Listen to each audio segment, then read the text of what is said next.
at a young age and they understand what that line is, then there's less likely that they will push back, but they'll probably still push back. We're all sinners, and that's what it is. But yeah. Hi ladies, welcome to Joyful Noise Learning. If we haven't met yet, hey, I'm Ashley. So glad you're here. Today we are going to do a Q&A. I don't do Q&As very often because, well, I don't know why, but I thought it was a good idea to do one today. And I'm going to be chatting about some curriculum questions. I'm going to answer some viewer questions that you guys have asked on my videos. And I am going to ask a couple that I got from Instagram. Hang on till the end because I've got some freebies for you at the end and I want to let you know how you can get those. If you don't know me, I've been homeschooling my 3 kids since 2013. I am a former English teacher. Anyway, I've done a lot, but I've currently been homeschooling. It's probably the longest job I've had forever. I mean, not forever, but it's gone the longest that I haven't quit. Okay, these are some really great questions. I pulled these from the comment sections and I thought I would address them here in this video. I even want to make more videos based off of these questions, but I'll give you my short answers to these questions here. Pink Cinderella 07 asked me, have you tried Beautiful Feet books? I'm trying to decide between their early American history or Playful Pioneers. I just can't wrap my mind around how the Playful Pioneers teaches history without explaining it all and helping me make connections. Any tips or advice? So she's saying, how do we do it through books without like a lesson or a textbook telling me what to say and what is happening here? And that's a really great question, because if you're new to living books or new to homeschooling, maybe you don't know how to do that. And you don't have to be a teacher to do that. But the thing is that kids learn really well and best from story. I did just hear Trisha Goyer talk about this at the Teach Them Diligently conference, and it was so good, so inspiring. But kids learn through story. Like, don't you remember things better if I were to tell you a story about what happened from somebody who was in the Holocaust and survived? Or would it be better if I just said, oh, there was the Holocaust. It happened in 1937. You know, if I gave you facts, like, which one are you going to remember better? Like, you're going to remember the story better, right? So when you read a story to the kids, you read any book to the kids, then you just talk about it. You ask them questions. Hey, what did you think about this? Or where did this happen? Or like, where is Germany? Where can we find Germany on the map? Let's go grab a map and look at Germany. So it wasn't a textbook saying, go open a book and look at the map. Like, it doesn't have to tell you how to do that because it's all in the story. And plus the kids are going to naturally ask questions. I don't often do leading questions anymore when we do our history books because they just ask me. They're like, whoa, what did that mean, mommy? Or how did that happen? And they'll just ask. If I don't know, then we look it up and then it leads us to the computer. And then we get on the computer and we type in, okay, where was, in one of the living books we were learning about Corrie ten Boom from World War II, it said something about Ravensbrück concentration camp, and I wanted to know more about that. So we went to the computer and typed it in, found some pictures. You know, I tried to make sure they were appropriate for my kids. We looked up on the map where it was, and that was our history lesson. I didn't have to explain anything. We were just asking questions and wondering what happened and where it happened. And with living books, you can get all senses involved. You get, what was something smelling like or tasting like? What did it look like? What did it sound like? With a textbook, you're not going to get any of those senses. With a history, we're not necessarily exploring like the big picture questions of humanity and why this happened and all that, or even the connections, but the kids are going to make connections as you go is what I found. But you're learning about the people and you're learning about the places, and you're giving them a good foundation to go off of when they do get into higher level thinking in the higher grades. So especially at elementary school, it's just all about exploring, discovering, and building a knowledge base of what to make connections with, you know, as they get older. So I've used, you know, Sunlight lists. I've used Ambleside Online. I've used My Father's World. I've used Beautiful Feet books, Peaceful Press, and I've used A Gentle Feast. And the thing that they all have in common is their book list and rich, good living books for history. So if you'd like more, I hit more on this in my video, History for Free, and I have a video talking about living books in general. So you can check those out if you want more.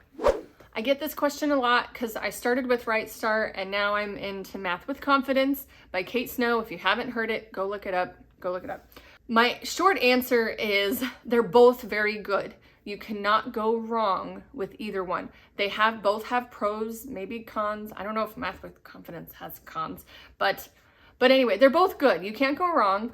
The main difference is the teacher involvement and the cost. Other than that, they're very similar. So the style is like right along together, and that is why I love both of them so much. So if you're trying to figure out what do you have, so your budget wise, if you have the budget, Right Start Math is great. I love their manipulatives. I bought them all when my youngest was kindergarten, and I've been using them over the last 8 years. So hopefully it's paid for it now. Not 8 years. She wasn't in kindergarten 8 years ago. I don't know, whatever, 5 years ago, something like that. So I've used it through all my kids with the games and the manipulatives and stuff. There is a learning curve to Right Start. Your first go with it is a bit tough, but you just gotta keep at it. Just chip away at it. Be consistent with it, one little bit at a time. And eventually you get a routine and you understand the flow of it. If you don't have the time, then you don't want to go through Right Start. But if you've got the time, you've got the money, I say do it. Great pick. Really rich program. A lot of fun. But it is very teacher intensive. And that means just sitting down next to your kid and doing math with them. It's not self-guided. You just can't hand them a workbook or send them to a video and they go off. So if it's for your oldest child, I highly recommend Right Start. Especially you're gonna have a lot more time probably because you're not teaching, 7 other kids, you're just teaching the one. But Math with Confidence is incredible. It is cheaper and more affordable. There's not as many manipulatives. You can make a lot of your manipulatives at home. I actually end up using my Right Start Math manipulatives with my Math with Confidence lessons because I already had them. But if it's your first lessons, then you're gonna have to purchase just a few things to get started with it. Anyway, those are my short answers. I'm gonna do another video on this, on the differences between the two. So my short answer is I pick either, but those are my reasons for, if you're short on time and money, then go with Math with Confidence. But if you've got those things, then go with Right Start. So hopefully that helps. All right, Dre asked a nice simple question here. So you use Explode the Code alongside with All About Reading? That is a good question. We've used All About Reading from the start. Explode the Code I started just a couple years ago.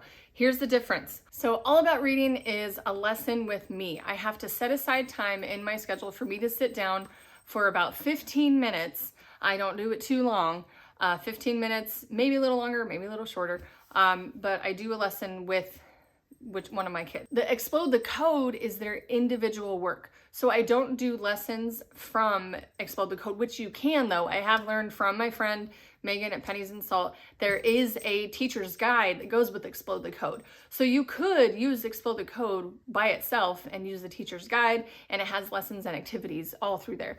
I just haven't used it that way. So when my kids are doing their schoolwork and they have time to work on things by themselves, I give them an Explode the Code. They do an Explode the Code workbook. I was like, what is it called? And that is to get them practicing. It's not necessarily to teach them phonics, but it's to get them practicing their phonics and to get them used to working on their own without me. I do check it. It's not like I just hand it to them and say, here, let's go. But I look at it, make sure they're doing it right. But it's been really good to help them learn how to work on their own. And my youngest child especially loved Explode the Code. He zoomed through the first 3 levels like so fast. So maybe he learned reading from Explode the Code. He just got onto it. I kind of use it like spelling for my kindergartners. My preschooler, kindergarten, first grade, and second graders usually use Explode the Code as their spelling curriculum, is how I've worked that out. So that's just how I've done it.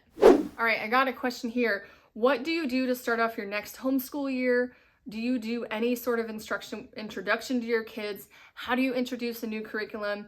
And I'm so glad I found your channel. It's been helpful and fun to watch. Well, thank you. I'm glad you were watching. Well, that's a great question. I know, I don't remember when this person asked it, but school year's coming. The new school year's coming eventually. We don't start all of our books right on the first day of school, and we don't finish all our books right at the end of the school year. Some of my kids' school books overlap. So some kids start new books in January. I have some kids that start new curriculum in August. And some of them, they're finishing now and they'll start new ones at the beginning of the school year this year. So I just pick a day that I say, hey, this is the first day of school, whatever day I feel like it should be. Depends on our summer and how it goes. So in the past, I just say, hey guys, let's start school. And I show them our routine, and then I show them our books, and I say, hey, this is your new book. And I hand it to them and we do a lesson together if it's that kind of book. Or if it's their own book, I hand it to them and say, here's your new book. And then they try it.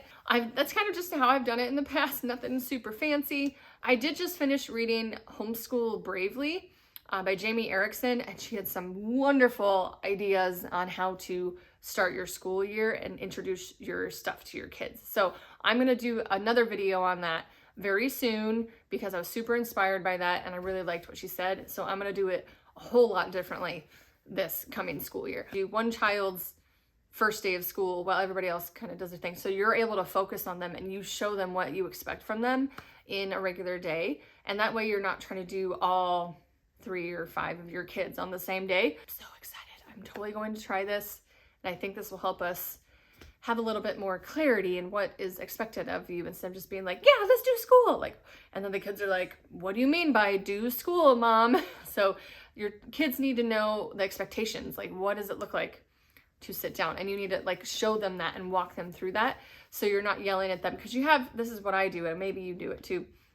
I have expectations in my head and I know what I want it to look like, and then they don't do it, and then I get mad at them, and then they're like, why are you mad, mommy? And I'm like, it's because you didn't do blah, blah, blah. But I never showed them how to do it. So that is what I'm working on this coming school year.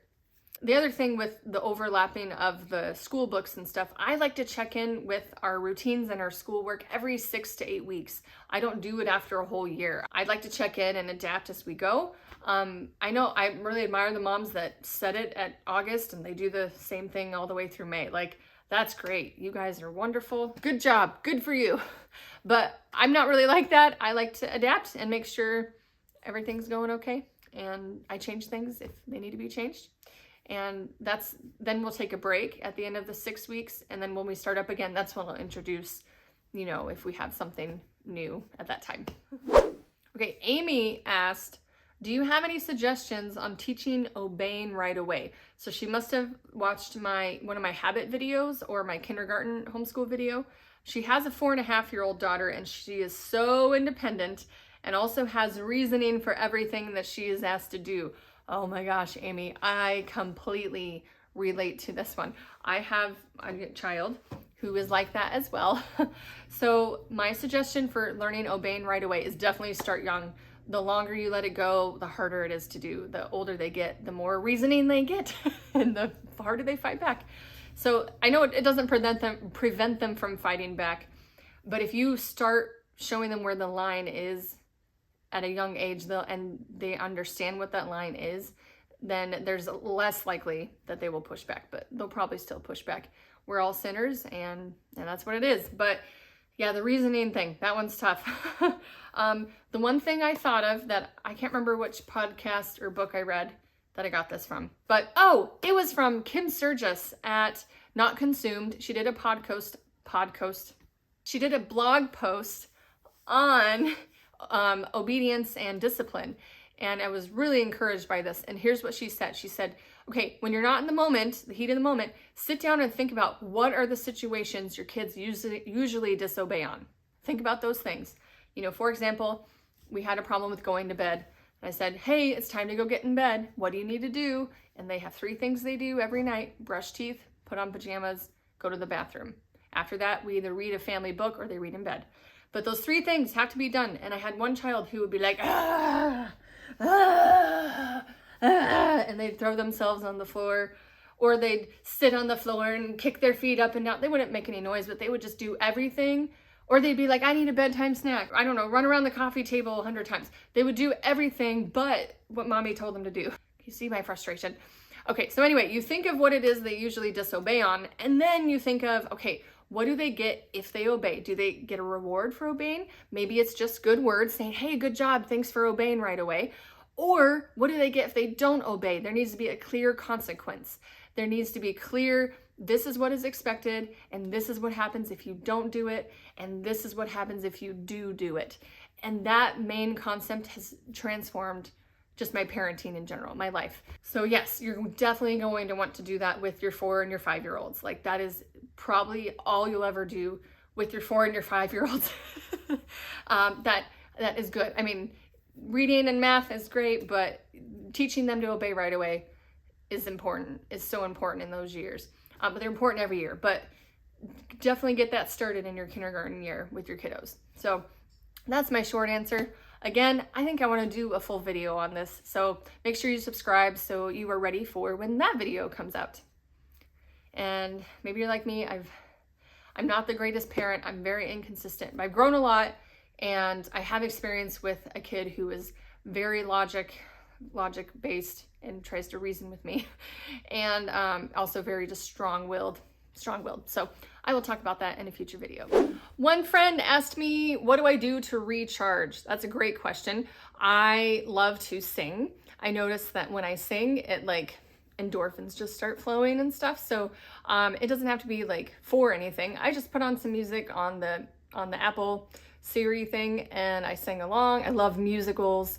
Those are just so special to me. I loved watching them growing up. So I love to sing. I do like reading. I like getting outside and being active and unplugging from my phone to recharge, but I haven't been doing a very good job of that lately. So yeah, I need to work on that. That made me think on that when I was answering this question. The next one is my all-time favorite read aloud. This was so hard to decide because I love reading aloud and we've read some amazing books over the last 8 years. And I was like racking through my brain. I'm like, what have we read that I really loved? And my favorite one I have to say is Poppy by Avi, because that was like the first read aloud that I read with my daughter that I really felt like we connected. And we just would sit on my bed at night when she was like 6, maybe 7 years old.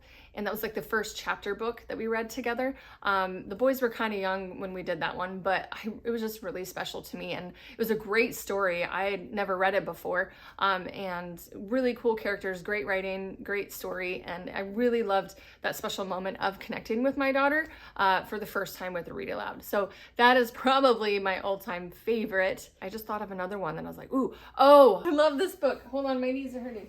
I forgot about this one. This one came to my mind was Henry and the Chalk Dragon. And that was also like the first chapter book my oldest read by herself a little bit. She said she still didn't quite catch all of it. So we're gonna try it again sometime really soon. Henry and the Chalk Dragon by Jennifer Trafton was incredible. So fun, such a great story, great characters, funny, relatable and likable. And oh, it was a really good one. So really nice, lighthearted with a good message, fun read aloud.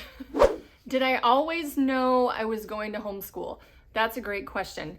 I did not. I did not grow up going to homeschool, or I did not grow up as a homeschooler. I went to public school. I did Christian school too.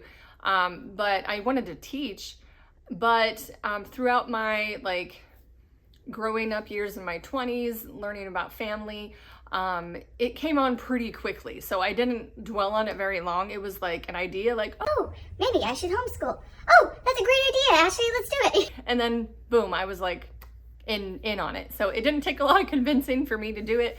I did try teaching for a little bit, and my experience in the public school really inspired me to not have my kids there. So that was also another like, yep, check, gotta homeschool. I wouldn't say always, like not as a kid, but yes, since my 20s and having kids, yes, I did always want to homeschool. Well, that kind of leads me into the next question. How did I get into doing Charlotte Mason style? And that was exactly it.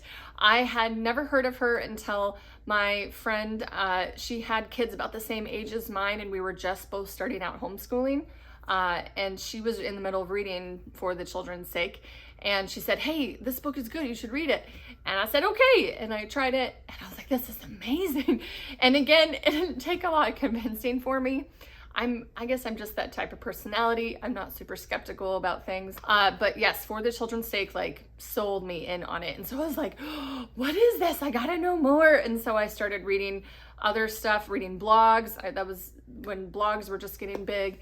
And there's even more now, but back then there was a handful of people. Ambleside Online, like I was like all in on this. So that was way back in 2013. So when I started doing that.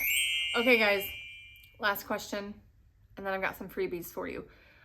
I have a viewer who asked about, they're struggling to get it all in. How do you get all of those subjects in? It sounds like a lot of subjects when I list off, all the things we're doing. When it comes to get it all in every day, I just don't. I know I can't, my time is limited. But when you have, a chunk of subjects that you really want to do, that you love and are excited for, and that your family needs to cover, you've definitely got your core subjects, but you've got other things to do. And you've got each kid that you've got to teach with. So my first tip is to make sure you combine as many kids as you can into one subject. That's my first suggestion. Try to combine as many kids as possible into one subject, like history is perfect, science, foreign language, all that. But my greatest thing that I've used, bestest thing that helps me get it all in, is to loop schedule. So you don't do everything every day. You can rotate days. You can rotate on a daily basis. Like grammar, spelling. Or you can rotate like typing, piano, or whatever. Piano, typing. Or you can rotate on the weeks, so different weeks. You do science for 2 to 4 weeks. Just do science. Don't worry about history. You still do your core subjects, but just do science. And then after you do science for 2 to 4 weeks, then you switch to history, and you do history for 2 to 4 weeks. That rotation has really helped my family, because I really struggle getting both of those in all the time.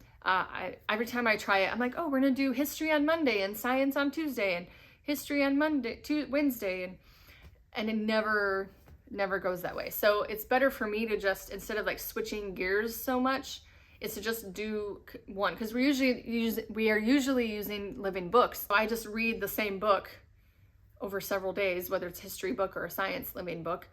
And then when we're finished, we talk about it. Maybe we do an experiment or activity that goes along with that book, and then we go to the next one. So it's just easier doing it that way for us, rather than rotating science and history on a daily basis, or like every other day. That's been so hard. I can't seem to figure out how people do that. Good for you if you can do that. So we like that's unit study style. That's what I would call that. So you're sticking with the same unit for several weeks, and it can be as short as 1 week. We average 2 to 4 weeks on a unit. Sometimes it's shorter, but sometimes it's longer. But anything longer than 4 weeks really kind of drags, and yeah. But that helps you just dive deeper into the topic, and really not switch gears too much. Okay, so there's loop scheduling, and then there's also timers. Timers has been a huge help for us with that. Not setting like a death schedule where you have to start at a specific time, but just setting a timer, saying, okay, we're gonna do this subject for 30 minutes. When the timer goes off, we're done, and we move on to the next. That has helped a lot. Do I always follow the timers? No, but at least there's that kind of guardrail there that helps us stay on track. Otherwise, we get just off track. I don't know what happens in the house here, but we're working on that. So I do have a video on loop scheduling if you want to know more about that. And I have a video on making curriculum work for you. And I think that video would help with this question as well. So yeah.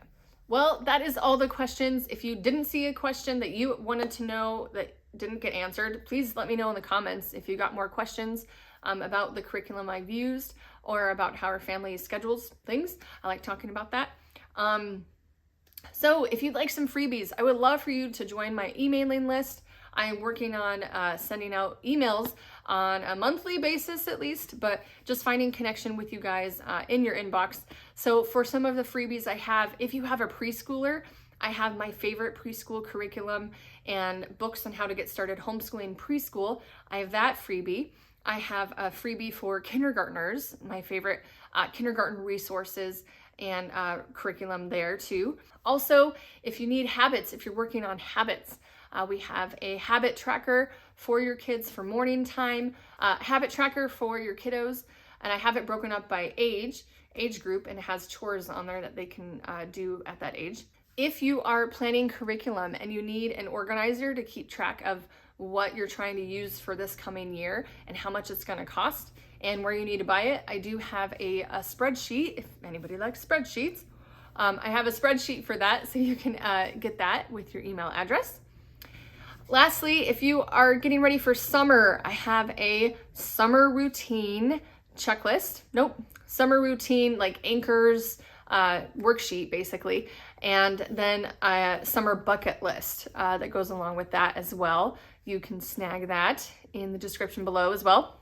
And if you are new to homeschooling or thinking about homeschooling, I have Ready, Set, Homeschool. It's my simple ebook, step-by-step guide to get started homeschooling. I break down, I think it's 7 steps that you need to do in order to be ready to homeschool this coming year. Maybe you have a friend who might be interested in that ebook.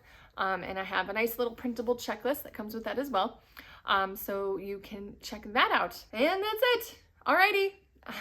You go find his joy among the noise, and I'll see you next time.